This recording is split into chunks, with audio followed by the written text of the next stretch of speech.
Breaking tonight, Canada's defense procurement strategy just became an economic weapon. Seoul didn't negotiate, they accelerated. Tensions are rising in global shipbuilding markets tonight. Canada announced competition for up to 12 submarines worth over $100 billion across 50 years, but instead of simple military bids, Ottawa demanded complete industrial transformation. Everyone believed Canada would just pick the best submarine and write a check. Defense analysts expected straightforward military procurement. Industry observers assumed Ottawa would follow traditional defense buying patterns. They were all utterly incorrect. Ottawa this week. Standing in the Ministry of Innovation headquarters, officials confirmed something that changes everything about Canada's negotiating position. Industry Minister Melanie Joly and South Korean Trade Minister Kim Jung-kwon signed the MOU on Korea-Canada industrial collaboration on future mobility this week. Not after the submarine decision, not as a side benefit, as a precondition for even being considered. Translation: Canada just told Seoul and Berlin that access to our defense budget requires rebuilding our industrial capacity. And what happened next? The country that needed submarines reveals exactly why Canadian procurement is reshaping international manufacturing while traditional defense buying collapses. Dear viewers, between late 2025 and January 2026, something extraordinary happened in Canada-Korea relations. Ottawa said we're buying submarines. Seoul said here's our bid. In Canada, strategic and patient responded with 4 words that changed everything. Now bring your factories. This isn't just about military hardware. This is about the fundamental transformation of defense procurement into economic leverage and the rise of industrial policy as the new currency of Canadian influence. Let me show you exactly what's happening here, because the timeline reveals everything.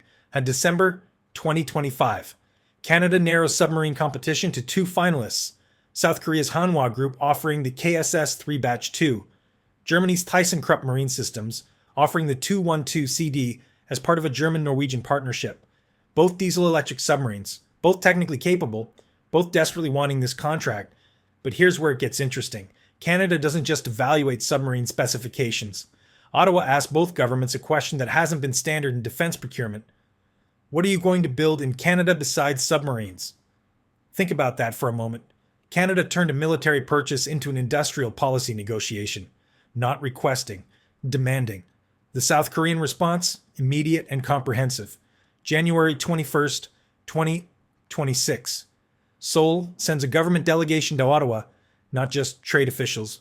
Presidential Chief of Staff Kang Hoon-sik, Defense Acquisition Minister Lee Yong-cheol, Trade Minister Kim Jung-kwon, and riding alongside them, though not officially part of the delegation, Hyundai Motor Group Executive Chair Ui-sin Chung. That's the equivalent of bringing your corporate royalty to a defense negotiation. That tells you how seriously Seoul is taking this opportunity.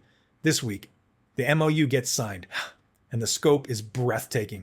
Advancing Korean automotive industrial footprint in Canada, electric vehicle manufacturing opportunities, growing Korea's battery manufacturing presence in Canada, the entire battery supply chain including critical mineral extraction and refinement, hydrogen-powered commercial vehicles, hydrogen production and supply chain, cooperation on artificial intelligence, steel, cement industries, nuclear power, and liquefied natural gas. That's not a defense contract. That's an economic alliance masquerading as submarine procurement. Now here's what makes this absolutely brilliant from Canada's perspective. South Korea isn't doing this out of generosity. They're doing it out of strategic necessity, and a Reddit comment captured the dynamic perfectly. I'm going to read this because it explains Seoul's position better than any official statement. The Koreans are desperately looking for first world, reliable partners to offshore defense manufacturing in case of war with the North. They've identified it as one of their largest vulnerabilities. This is a very good time to enter business relations with them. They are looking for long-term, strategic partners besides the US, and will be more than willing to push for deals that include IP transfers and tangibly related manufacturing like autos if it helps secure it. Translation: South Korea needs Canada as much as Canada needs submarines. Possibly more? Think about Seoul's position. North Korea remains an existential threat. Any conflict could devastate South Korean manufacturing infrastructure, concentrated in a geographically tiny, highly vulnerable peninsula. Hyundai, Kia, Samsung, LG, all their production facilities sit within artillery range of the DMZ. Their production facilities sit within artillery range of the DMZ. South Korea has spent decades, since the mid-1980s, building one of the world's most respected defense industries.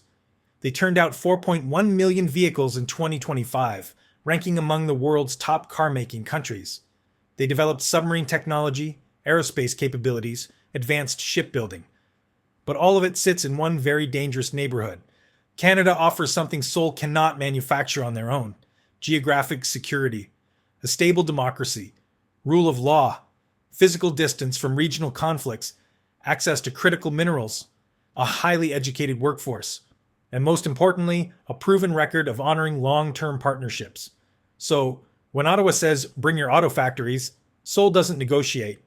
They accelerate. The MOU explicitly states, "This accord recognizes the complementarity of the two economies and their significant potential for cooperation in the industrial sector."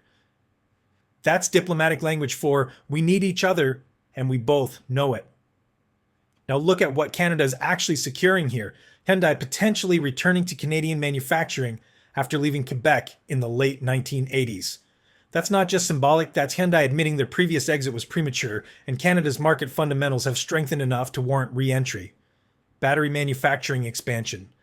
LG Energy Solution already partnered with Stellantis on the $5 billion NextStar energy battery plant in Ontario, which began production in October 2024. Currently employing over 950 people, projected to reach 2,500 by late 2026, with government support reaching as much as $15 billion. That's one plant. The MOU discusses growing Korea's entire battery manufacturing presence in Canada. Multiple facilities, complete supply chains, critical mineral extraction and refinement. Canada produces the minerals. Korea refines them into batteries. Both countries win. Neither depends entirely on Chinese supply chains. Hydrogen vehicle cooperation. As North American markets debate EV timelines, Canada and Korea are already planning hydrogen commercial vehicle production and supply infrastructure. That's betting on multiple technology futures simultaneously. Steel industry partnerships. Hanwha already signed a $275 million MOU with Algoma Steel for a new mill. If Hanwha wins the submarine contract, they've committed to buying Algoma Steel for the entire fleet. That's guaranteeing Canadian industrial participation at every level of the supply chain. Now, why does this matter so urgently right now? Canada's auto sector is struggling. Southern Ontario hosts 5 automakers: Ford, GM, Stellantis, Honda, Toyota. The Detroit-based companies have cut production and laid off thousands of workers in recent years. Canada produced 1.4 million cars in 2025. That's down from over 2 million annually before 2017. U.S. tariffs are spurring production cuts and layoffs. Canada's auto manufacturing employment is declining. Traditional partnerships are fraying. Enter South Korea with technology, capital, and a desperate need for offshore manufacturing security. The timing is perfect. Canada has leverage. South Korea has urgency. Germany is competing, but Volkswagen's only commitment is one battery factory in St. Thomas through PowerCo subsidiary. Hyundai is offering complete automotive industrial ecosystem integration. But here's the really sophisticated part of Ottawa's strategy. This isn't just about one submarine contract. It's about establishing a precedent that all future Canadian defense procurement will include industrial benefits. It's about using Canada's geography, stability, and resources as bargaining chips for manufacturing investment. It's about recognizing that in 2026, defense contracts and economic development are inseparable. That military alliances and industrial partnerships are two sides of the same strategic coin. Mark Carney's government is essentially saying, Canada has what you need: distance from conflict zones, political stability, critical minerals, skilled workers, access to North American markets. But access to Canadian defense spending requires rebuilding Canadian industrial capacity. That's not protectionism, that's strategic reciprocity. South Korea gets offshore manufacturing redundancy, protecting their defense industrial base from geographic concentration risk. Canada gets automotive manufacturing, battery production, hydrogen infrastructure, steel investments, and submarine technology transfer. Over 50 years, this isn't just a $100 billion contract. It's a complete economic relationship that reshapes both countries' industrial landscapes. The pattern is identical across every conversation. Asian manufacturers reference China's market dominance. express concern about supply chain vulnerability, and ask if Canada can offer alternatives. Ottawa's answer is always the same: yes, and we'll demand reciprocal investment while doing it. Watch what happens next, because this sets the template. Germany is scrambling to match South Korea's industrial commitments. Volkswagen will need to offer more than one battery plant. Other countries observing this competition are learning that access to Canadian defense budgets requires industrial partnership, not just military hardware. Canada is transforming from a passive customer to demanding partner, from accepting whatever foreign manufacturers offer to dictating terms of economic engagement. And the most important part, both sides benefit. This isn't zero-sum negotiation. It's strategic alignment of complementary needs. South Korea needs geographic diversification.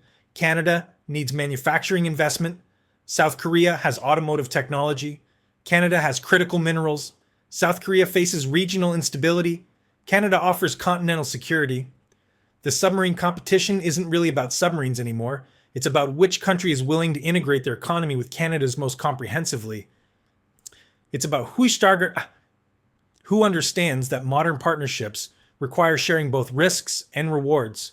Seoul understands this immediately. The speed of their response, the seniority of their delegation, the breadth of their MOU commitments. That's not normal defense procurement behavior. That's recognition of mutual strategic necessity. This is what Canadian sovereignty looks like in 2026. Not isolation, not dependence, but strategic partnership on Canadian terms. Ottawa isn't just buying submarines. Ottawa is buying factories, jobs, technology transfer, and long-term industrial alliance with one of the world's most advanced manufacturing economies. And they're doing it by recognizing one fundamental truth: Canada's geography, stability, and resources are valuable enough that other countries will compete for access by rebuilding our industrial capacity. That's not hoping for investment.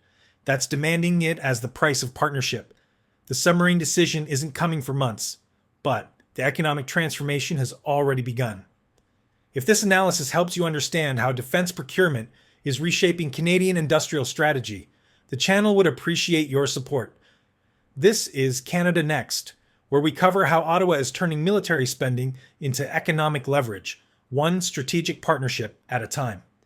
Because in 2026, the most important defense we're building isn't submarines, it's industrial sovereignty. And countries that understand that are the ones getting Canadian contracts.